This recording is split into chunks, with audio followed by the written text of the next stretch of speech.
Good morning friends, welcome to our channel let's learn with Devika. और आप सब कैसे हैं? आई होप आप सभी अच्छे होंगे। तो क्लास 6 की पॉलिटी हम कंप्लीट कर चुके हैं एनसीईआरटी, और आज हम क्लास 7 कंप्लीट करेंगे। ठीक है, तो इसमें हम चैप्टर करेंगे ऑन इक्वालिटी और इसको आप डिटेल में स्टडी करेंगे अब लाइन टू लाइन, क्योंकि क्लास 6 में इतना डिटेल था नहीं पॉलिटी का, थोड़ा बेस वगैरह था जो भी ज़्यादा इम्पोर्टेंट था नहीं। लेकिन अब धीरे धीरे क्लास जैसे इंक्रीज होती जाएंगी टॉपिक इम्पोर्टेंट होते जाएंगे जो कि प्योरली पॉलिटी से रिलेटेड होंगे। ठीक है, तो जो कि एग्जाम से में आते हैं। तो अभी हम क्या स्टार्ट करेंगे, ऑन इक्वालिटी चैप्टर 1 क्लास 7 का। ठीक है, इक्वालिटी इक्वालिटी क्या होती है? इक्वालिटी होती है कि भाई जिसमें सभी इक्वल हो। ठीक है, कोई भी पर्सन को डिस्क्रिमिनेट ना किया जाए। लेकिन क्या कॉन्स्टिट्यूशन में इक्वालिटी लिखने से इक्वल हो गए सभी? तो इसका आंसर है नहीं, सभी इक्वल नहीं है। खाली कॉन्स्टिट्यूशन में लिखने से इक्वालिटी नहीं आएगी, हम सभी को प्रयास करना पड़ता है इक्वालिटी के लिए। और ये कुछ इमेज दिखा रखी हैं यहाँ पे, डिग्निटी की बात हो रही है। डिग्निटी मतलब हमें अपना कार्य की जो हम अपना कार्य करते हैं उसके लिए इज्जत मिलना। ठीक है, तो वहाँ पे भी इक्वलिटी, डिग्निटी होगी तो इक्वलिटी होगी। ठीक है, यहाँ पे एक मूवी का दर्शक वो सीन दिखाया गया है। 1970 फिल्म की एक दीवार मूवी है। इसमें क्या करता है, ये पैसा फेंक देता है जुत्ते पॉलिश करा के, और ये बोलता है कि भाई मुझे मेरे जो पैसा आपने फेंका है उसको रिस्पेक्टफुली दो, उसकी भी एक डिग्निटी है बच्चे की भी। ठीक है, तो वो पैसे भी मतलब छोटा सा काम के लिए भी एक डिग्निटी होनी चाहिए। बच्चा ये समझाने की कोशिश करता है कोई भी काम छोटा बड़ा नहीं होता। ठीक है, तो अब करते हैं इक्वलिटी इन इंडियन डेमोक्रेसी। अब डेमोक्रेसी वर्ड मैंने 6th क्लास में पढ़ाया था। डेमोक्रेसी जहाँ पे लोग गवर्नमेंट चुनते हैं, ठीक है, रिप्रेजेंटेटिव गवर्नमेंट जहाँ होती है वो डेमोक्रेसी होती है। The Indian constitution recognise every person as equal. तो इंडियन कॉन्स्टिट्यूशन एवरी पर्सन को इक्वल देखता है। This mean that every individual in the country including male and female person from all caste religions tribes educational and economics background are recognised as equal. तो क्या बोल रहा है कि हर एक कोई इक्वल है, चाहे वो किसी भी कास्ट से है, कि कहीं कोई भी धर्म से है, कोई भी रिलीजन से है, क्या सभी इक्वल हैं? तो हाँ, सभी इक्वल हैं। This is not say that inequality see to. लेकिन इसका ये मतलब तो नहीं कि इनइक्वलिटी ख़त्म हो गई। इट डजेंट, इनइक्वलिटी तो ख़त्म नहीं हुई देश में, खाली कॉन्स्टिट्यूशन में लिखने से ख़त्म नहीं होगी। जैसे मैंने बताया, इनइक्वलिटी ख़त्म करने के लिए हम सबको प्रयास करना पड़ेगा। But at least in democratic India the principle of the equality of all person is recognised. लेकिन एट लीस्ट हमारे कॉन्स्टिट्यूशन में इक्वलिटी वर्ड तो यूज किया जा रहा है।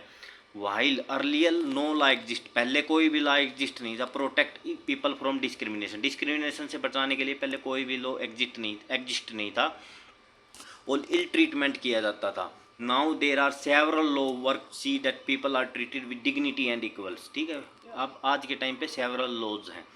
This recognition of equality include some of the following provisions of the constitutions. ठीक है, कुछ प्रोविजंस दे रखे हैं इक्वलिटी को शो करने के लिए कॉन्स्टिट्यूशंस में। ठीक है, तो इक्वलिटी शो करने के लिए कॉन्स्टिट्यूशन में काफ़ी प्रोविजंस दे रखे हैं। ठीक है, तो उन प्रोविजंस को पढ़ते हैं। फर्स्ट, ये इंपॉर्टेंट है एग्जाम के लिए। First, the every person is equal before the law. तो क्या बोल रहा है, हर एक पर्सन लॉ के आगे इक्वल है। ठीक है, हर एक पर्सन लॉ के सामने इक्वल है। ठीक है, what is this means that every person from the president of the country to contact a democratic worker has to obey the same laws। तो हर एक किसी को, चाहे वो वर्कर है चाहे वो प्रेसिडेंट है, सबको सेम लॉज फॉलो करना पड़ता है। सेकंड देखिए, second, no person can be discriminated against on the basis of religion race caste place और birth whatever they are female और मेल। ठीक है, तो किसी भी पर्सन को मेल फीमेल और रिलीजन रेस कास्ट उसके बेस पे डिस्क्रिमिनेट नहीं किया जा सकता। ठीक है, तो ये सब हो गया। क्या हो गया, ये सब हो गया कि भाई डिस्क्रिमिनेशन नहीं कर सकते। सेकंड, थर्ड देखिए, अब थर्ड क्या बोल रहा है। Third, every person has to access all public places including playground. हर एक पर्सन पब्लिक प्लेस पे जा सकता है, पब्लिक प्लेस यूज कर सकता है, वेल्स रोड और बाथिंग गार्ड्स यूज कर सकता है। ठीक है, तो ये सब हो गया। फोर्थ देखिए, fourth, untouchability has been abolished. Untouchability abolished कर दी गई है। ठीक है, अनटचेबिलिटी का कोई भी वो नहीं है आज के टाइम कि अनटचेबिलिटी नहीं हो सकती समाज में। ठीक है, ये हो गया फोर्थ पॉइंट। ठीक है, तो ये 4 पॉइंट मैंने हाईलाइट कर दिए हैं। इसकी पीडीएफ आपको Telegram let's learn with Devika पे मिल जाएगी। आगे चलते हैं अब। तो ये हमारा पार्लियामेंट दिखा रखा है। ठीक है, इसमें क्या क्या है, लोकसभा है, राज्यसभा है और विधानसभा है, ठीक है। लोकसभा, राज्यसभा, विधानसभा ये सब हैं। इसमें एक प्रेसिडेंट हाउस है, सॉरी विधानसभा नहीं है, सॉरी लोकसभा, राज्यसभा और प्रेसिडेंट हाउस, ठीक है। तो ये सब इसमें है। और ये देखिए, 1 मिनट होल्ड रखिए, ये बड़ा ठीक है, ठीक है। तो नेक्स्ट करते हैं, the two way in which the government has tried to implement the equality that is guaranteed in the constitution first through the law। तो अब इक्वलिटी को करने के लिए इसमें गवर्नमेंट दो इनिशिएटिव लेती है। एक तो लॉज के द्वारा, फर्स्ट लॉज के द्वारा, और सेकंड स्कीम्स चलाती है, ठीक है। तो इसमें यही बताया गया है, there are several law in India that protect every person right to be treated equally. तो बहुत सारे लॉज हैं। तो फर्स्ट ये हो गया, और स्कीम, सेवरल स्कीम्स वगैरह भी चलाई गई हैं। तो सेकंड में ये हो गया, people who have not had this in past, this scheme are ensure greater opportunity for people who have not had this in the past. तो ये अपॉर्चुनिटी रहती है इक्वलिटी लाने के लिए, स्कीम्स वगैरह होगी, ठीक है। One of the step taken by the government include the mid day meal schemes, ठीक है। तो एक मिड डे मील स्कीम्स है, आप देखिए mid day meal schemes, mid day meal schemes, ठीक है। तो mid day meal schemes, this refer to the program introduced in all government elementary school to provide children with cooked lunch. तो इसमें क्या होता है, कुक्ड लंच प्रोवाइड करना। Tamil Nadu was the first state in India to introduce this scheme. तो तमिलनाडु क्या थी, first state थी जिसने ये स्कीम इंट्रोड्यूस की थी, ठीक है। तमिलनाडु, तो यहाँ ये इंपॉर्टेंट क्वेश्चन बन रहा है, इंट्रोड्यूस स्कीम। तो मिड डे मील स्कीम किसने स्टार्ट की थी, तमिलनाडु ने। And in 2001 the supreme court asked all the state government to begin this program in they school with in 6 month. और फिर सुप्रीम कोर्ट ने कहा था विद इन 6 मंथ के अंदर अंदर ये सभी स्कूल में, पूरे स्टेट में, पूरे इंडिया में लागू की जाए। This program has had many positive effect, these include the fact that more poor children have begin enrolling and regular attending. तो अब पुअर चिल्ड्रंस स्कूल आने लगे और एनरोल करने लगे स्कूल में। Teacher reported that earlier children would open go home for lunch and then not return to school. पहले बच्चे लंच के लिए घर जाते थे और स्कूल वापस नहीं आते थे। But now with the mid day meal being provided in the school their attendance has improved, और अटेंडेंस इम्प्रूव हुई है। Their mother who earlier had to interrupt their work to feed their children at home during the day now no longer need to do so. अब क्या है, mother भी थोड़ी free हुई है। This program has also help reduce caste prejudice because children of all caste in the school eat this meal together.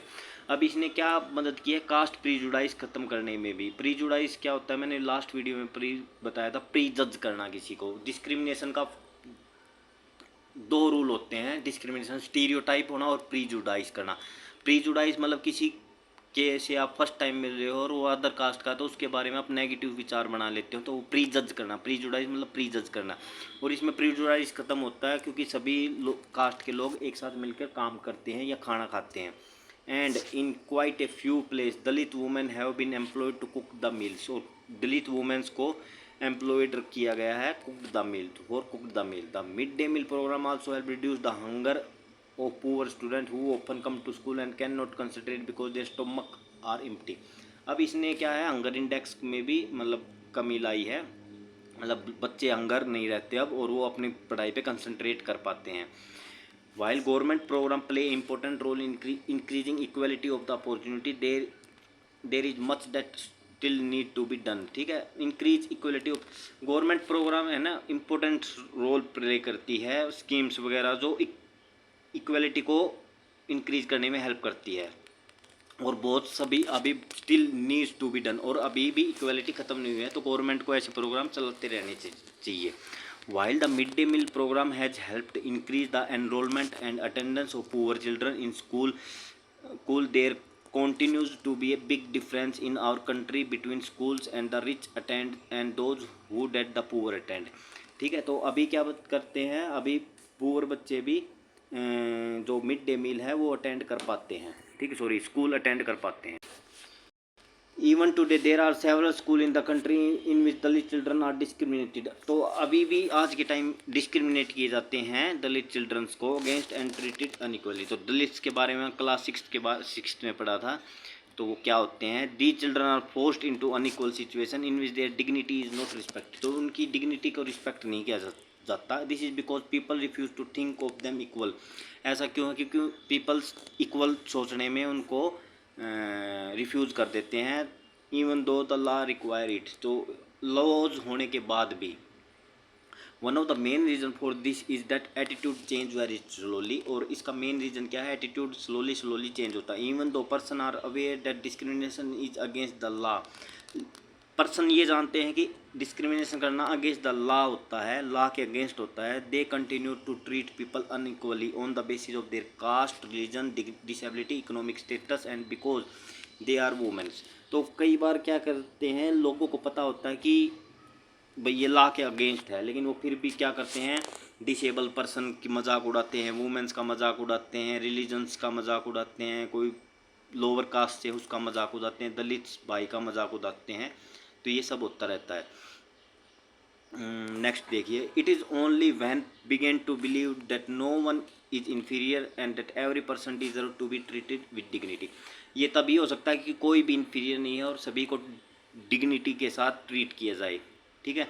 That present attitude can change, established equality in democratic society is a continuous struggle, तो democratic society बनाने के लिए continuous struggle चल रहा है, and one in which individual as well as various community in India contribute to, and you will read more about this in this book। तो हम इसके बारे में आगे और बारे में पढ़ेंगे, डिस्क्रिमिनेशन के बारे में, इक्वलिटी के बारे में, ठीक है। Issue of equality in other democracies, other democracy में इक्वलिटी की भी इश्यूज़ हैं, ऐसा नहीं है कि खाली इंडिया में ही डेमोक्रेसी का इश्यू है, डेमोक्रेसी में इनइक्वलिटी का इश्यू है।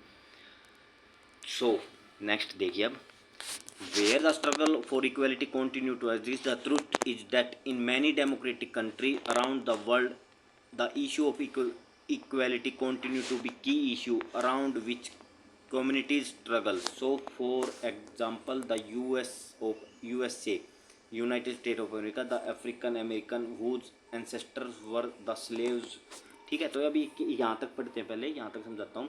अब ये बोल रहा है कि बहुत सारी कंट्री हैं, डेमोक्रेटिक कंट्री हैं, जिसमें इनइक्वलिटीज़ होती थी पहले भी और आज के टाइम भी है इनइक्वलिटीज़, तो वहाँ पे भी इक्वलिटी के लिए स्ट्रगल हुआ। तो ये एक यूएसए का एग्जांपल दे रहे हैं, और वहाँ पे अफ्रीकन अमेरिकन्स होते थे जिनके एंसेस्टर्स, ठीक है, अफ्रीकन अमेरिकन्स के एंसेस्टर्स क्या होते थे, स्लेव्स होते थे, ठीक है। आगे देखिए, who were brought over from Africa, तो वो क्या कहाँ से लाए गए थे, स्लेव्स अफ्रीका से खरीदते थे पहले, ठीक है, अफ्रीकन कॉन्टिनेंट से स्लेव खरीद के अमेरिका लाया जाता था। Continue to describe their life today as largely unequals, ठीक है, तो उनकी लाइफ क्या है, अनइक्वल है।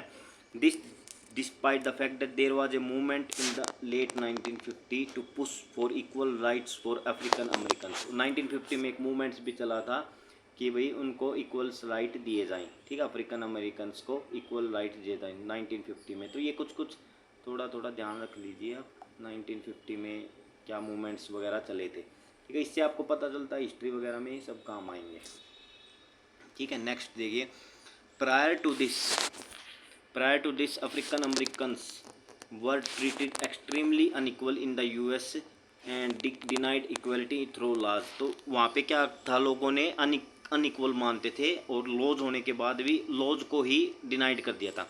For example, when travelling by bus they either had to sit at the back of the bus और get up from their seat whenever a white person wish to sit, तो क्या होता था, white person को अगर बैठना होता था तो बस में, तो उसको ब्लैक पर्सन को खड़ा होना पड़ता था, अफ्रीकन अमेरिकन को, या बस के लास्ट में बैठना होता था। रोजा पार्क्स 1913 से 2005 वाज एन अफ्रीकन अमेरिकन वुमेन्स, ठीक है, tried from a long day at work she refuse to give up her seat on bus to a white man, तो उन्होंने, रोजा पार्क ने वाइट मैन को बस में सीट देने से मना कर दिया on December 1 1955। Her refuse that they started a huge agitations against the unequals way in which African Americans were treated and which came to be known as civil rights movements, ठीक है। तो ये क्या से सिविल राइट्स मूवमेंट किससे start हुआ था, रोजा पार्क से स्टार्ट हुआ था, जिसमें उन्होंने सीट देने से मना कर दिया, तो अफ्रीकन अमेरिकन से मूवमेंट चलाया, ठीक है, treated which came to known as civil rights movements, ठीक है। तो सिविल राइट्स मूवमेंट चला था, तो 1 दिसंबर 1955 में स्टार्ट हुआ था, ठीक है।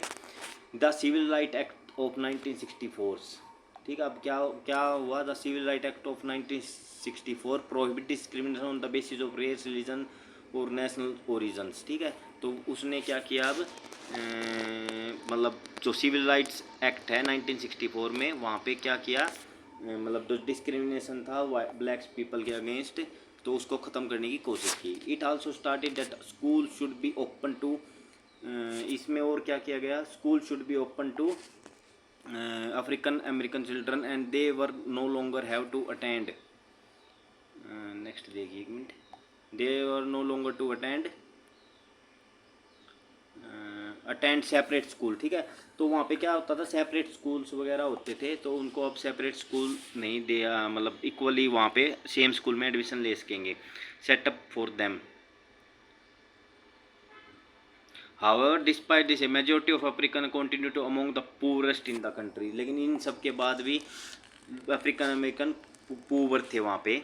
Most African American children can only afford to attend government school that have fewer facility और poorly qualified teacher as compared to white student who either go to private school or live in area where the government school is highly rated as private school, ठीक है। तो ये क्या बोल रहा है, वहाँ पे गवर्नमेंट स्कूल वगैरह में ही जा पाते थे ब्लैक्स पीपल, और वाइट्स पीपल्स क्या थे, बहुत अच्छे अच्छे स्कूल में पढ़ पाते थे। तो ये सब मतलब क्या दिखा रहा चाह रहा है, वहाँ पे भी मतलब अमेरिका जैसे डेमोक्रेटिक कंट्री जिसको हम बहुत बड़ा मानते हैं, वहाँ पे भी मतलब लोगों की मेंटलिटी इतनी थी कि लोगों को वाइट और ब्लैक्स में डिस्क्रिमिनेशन किया जाता था, और civil rights act, civil rights movement 1964 या सिविल राइट्स एक्ट के द्वारा इस डिस्क्रिमिनेशन को ख़त्म करने की कोशिश की गई थी, ठीक है। चैलेंज ऑफ डेमोक्रेसी, अच्छा ये कुछ इमेज देखिए, रोजा पार्क, ये देखिए, रोजा park of African American women change the course of American history with one defect act, ठीक है। तो ये इंपॉर्टेंट है, ये रोजा पार्क रही, ठीक है, ये वाइट मैन रहा, ठीक है। Next B.R. अम्बेडकर दिखा रखा है, it is disrespectful to live at the cost of one self respect, ठीक है। Self respect is the most vital factor in life, तो ये सेल्फ रिस्पेक्ट की बात कर रहे हैं कि हमें अपने सेल्फ रिस्पेक्ट पे जीना चाहिए। Self respect most vital factor in life, without it man is a cipher the live worthily with self respect one has to overcome difficulties, it is out of hard and ceaseless struggle alone that one drives strength, confidence and recognition. Man is mortal, everyone has to die some day or other, but one must resolve to lay down one's life in enrich the noble idea of self-respect and is bettering one's human's life. Man is mortal, man का अंत होना ज़रूर होगा, हर किसी को मरना है, ठीक है। तो मतलब हमें क्या बोल रहे चाहते हैं B.R. अम्बेडकर, हमें अपने सेल्फ रिस्पेक्ट को नहीं खोना चाहिए, और हमें डिग्निटी का ध्यान रखना चाहिए, हर किसी की डिग्निटी का और अपनी डिग्निटी का भी ध्यान रखना चाहिए, ठीक है। Nothing is more disrespectful for brave man than to live life devoid of self respect, ठीक है। अगर ब्रेव मैन की सेल्फ रिस्पेक्ट चली जाती है तो उसके लिए बहुत बुरा होता है। तो ये सब थॉट्स वगैरह दे रखे हैं, ठीक है। चैलेंज ऑफ डेमोक्रेसी देखिए, अब no country can be describe as being completely democratic नहीं मानी जाती। There are always communities and individuals trying to expand the idea of democracy and push for a greater recognition of equality on existing as well as new issues। तो हर कोई try करता है कि भाई equality आ सके, ठीक है, और न्यू इश्यूज़ वगैरह, भाई न्यू इक्वलिटी के न्यू कंसेप्ट वगैरह आ सकें। Central to this is the struggle for recognition of all person are equal and for their dignity to maintained. In this book you will read about how this issue of equality affect various aspects of daily lives of democratic India। तो मतलब क्या हो गया, democracy का एक हिस्सा है equality, ठीक है। ये डेमोक्रेसी का ये एक हिस्सा हो गया इक्वलिटी। तो जहाँ पे इक्वलिटी नहीं होगी वहाँ पे क्या होगा, डेमोक्रेसी नहीं होगी, और यहाँ पे डेमोक्रेसी को चैलेंज किया जाएगा, ठीक है। ठीक है, ये देखिए, except from article 15 of the constitution, article 15 के बारे में इम्पोर्टेंस है, ये आप हाईलाइट कर लीजिए इसको, आर्टिकल 15, ठीक है। तो ये सभी आर्टिकल्स हमें लक्ष्मीकांत में भी करेंगे वैसे तो, ये देखिए आर्टिकल 15 में देखो 5 आता है। तो अभी मैं बताता हूँ आपको कैसे क्या करना है। इसमें 5 आता है, ठीक है। तो 5 चीज़ों पे डिस्क्रिमिनेशन नहीं करना। कौन कौन सी आर्टिकल 15 में, ये देखो 5 आ गया। 15 मतलब 5, तो 5 में religion, race, caste, sex, place of birth, ठीक है। तो इन पे prohibition of discrimination on ground of, तो ये डिस्क्रिमिनेशन को अगेंस्ट है, मतलब डिस्क्रिमिनेशन नहीं करना हमें इन चीज़ों पे, ठीक है। नेक्स्ट देखिए अब, the state shall not discriminate against any citizen. State क्या है, मतलब यहाँ पे गवर्नमेंट, ठीक है। स्टेट शैल नॉट डिस्क्रिमिनेट, एक मिनट कलर चेंज कर लेते हैं, दिखाई नहीं दे रहा, रेड कलर, ठीक है, हाँ अब दिखाई दे रहा। तो स्टेट क्या है यहाँ पे, state shall not discriminate against any citizen on ground of only of religions, race, religion के बेस पे, रेस के बेस पे, caste, sex, place of birth और एनी ऑफ देम, इनके बेस पे डिस्क्रिमिनेशन नहीं कर सकता स्टेट मतलब स्टेट गवर्नमेंट और सेंट्रल गवर्नमेंट, या कोई भी गवर्नमेंट, या कोई भी गवर्नमेंट एम्प्लॉय, या कोई भी गवर्नमेंट संस्थान। Not citizen shall on ground only of religion, race, caste, sex, place of birth और any of them be subject to any disability, liability, restriction और condition with regard to access to shop, public restaurant, hotel, ठीक है। क्या बोल रहा है, कोई भी सिटीजन को ऑन द ग्राउंड ऑफ, किन किन ग्राउंड पे, religion, race, caste, sex, place of birth और any of them be subject to any disability, liability, restriction और कंडीशन विद रिगार्ड टू, उनको शॉप में जाने से, मतलब किन किन को, religion, race, caste, sex, place of birth के बेस पे हमें किसी को शॉप में जाने से, पब्लिक रेस्टोरेंट में, होटल्स में, प्लेस ऑफ पब्लिक एंटरटेनमेंट करने से नहीं रोक सकते। और द यूज़ ऑफ वेल्स, कुएँ का यूज़ करने से, टैंक्स का यूज़ करने से, बाथिंग घाट का यूज़ करने से, रोड का यूज़ करने से, प्लेस ऑफ पब्लिक ट्रांसपोर्ट का यूज़ करने से, मेंटेन होली और partly out of state fund और dedicated to the use of general public, ठीक है। जो जनरल पब्लिक के लिए हैं, स्टेट फंड से या सेंटर फंड से जो भी चीज़ें बनी हैं, जो स्टेट गवर्नमेंट के अंडर हैं या सेंट्रल गवर्नमेंट के अंडर हैं, जो और जो जनरल पब्लिक के लिए हैं, ठीक है। तो उन पे हम क्या नहीं कर सकते, किसी भी पर्सन को वहाँ पे जाने से रोक नहीं सकते। अब आप देखिए यहाँ पे मान लो एक प्राइवेट होटल्स है, प्राइवेट होटल्स क्या कोई भी एंट्री कर सकता है, तो नहीं, कोई भी प्राइवेट होटल्स में आपको पैसे वगैरह देने पड़ते हैं। लेकिन वहीं पे एक पार्क है, पार्क में किसी को हम रोक नहीं सकते किसी को एंट्री करने से, ठीक है, क्योंकि वो सबके लिए ओपन है, ठीक है। चलो अब एक्सरसाइज वगैरह देखते हैं।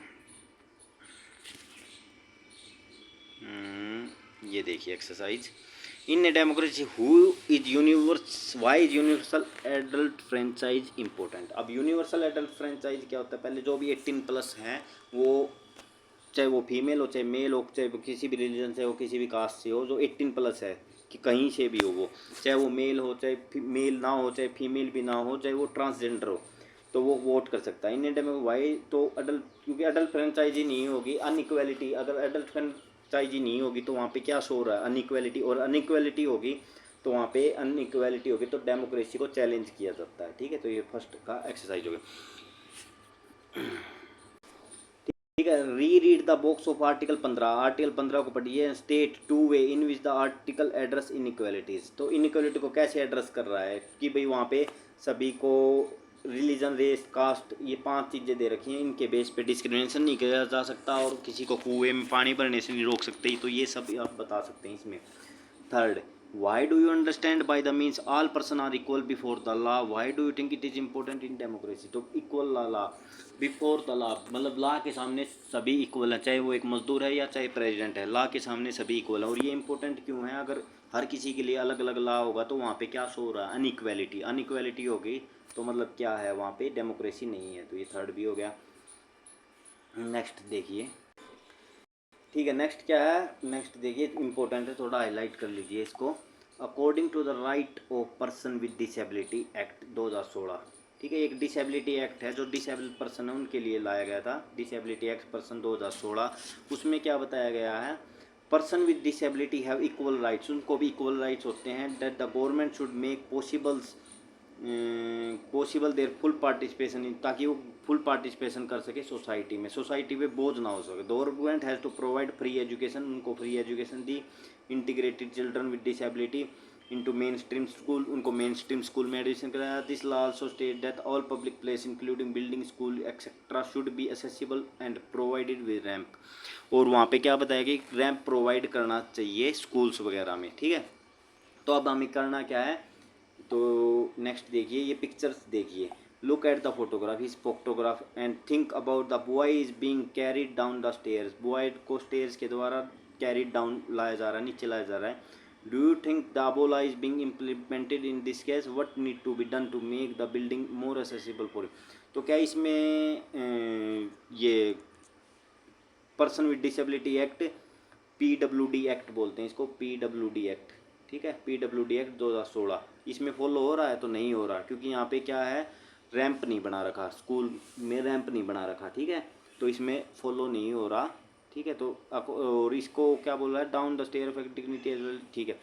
How would you being carry down the stair affect his dignity as well as safety, तो इसमें के लिए रैंप वगैरह बनाना चाहिए, ठीक है, तो रैंप वगैरह बना देते तो यहाँ पे ये लॉ फॉलो हो जाता, ठीक है। नेक्स्ट देखिए आप, इंपॉर्टेंट यूनिवर्सल अडल्ट फ्रेंचाइजी के बारे में ग्लोसरी दे रखा है, ठीक है। Universal adult franchise, this is very important aspect of democratic society, it means that all the adult 18+ हैं citizen have right to vote respective of their social और economic background, social और इकोनॉमिक बैकग्राउंड कुछ भी हो वो vote कर सकते हैं अगर वो 18+ है तो, ठीक है। Universal adult franchise. Dignity, dignity क्या होती है, refer of thinking of oneself and other person are worth of respectful, respectfully देखना किसी को या खुद को, अब वो डिग्निटी थी। Constitution, this is a document that lays down basic rule and regulation for peoples, basic rules and regulation जहाँ पे हैं वो कॉन्स्टिट्यूशन है, गवर्नमेंट इन द कंट्री, ठीक है, कॉन्स्टिट्यूशन को फॉलो करना होता है। सिविल राइट्स मूवमेंट कहाँ चला था, USA में, मूवमेंट बिगेन इन USA 1950 में, in which African American people demand equal rights and to be racial discrimination against the racial discrimination, ठीक है। तो ये चैप्टर हमारा हो गया complete, chapter 1। Okay, thank you very much. अगर और इसकी PDF आपको मेरे Telegram let's learn with Devika channel पे मिल जाएगी, और आपको अगर वीडियो पसंद आई तो लाइक करें, सब्सक्राइब करें, शेयर करें, ठीक है, और जो बच्चे तैयारी कर रहे हैं उनको ज़्यादा से ज़्यादा वीडियो को शेयर करें, ठीक है। Thank you very much.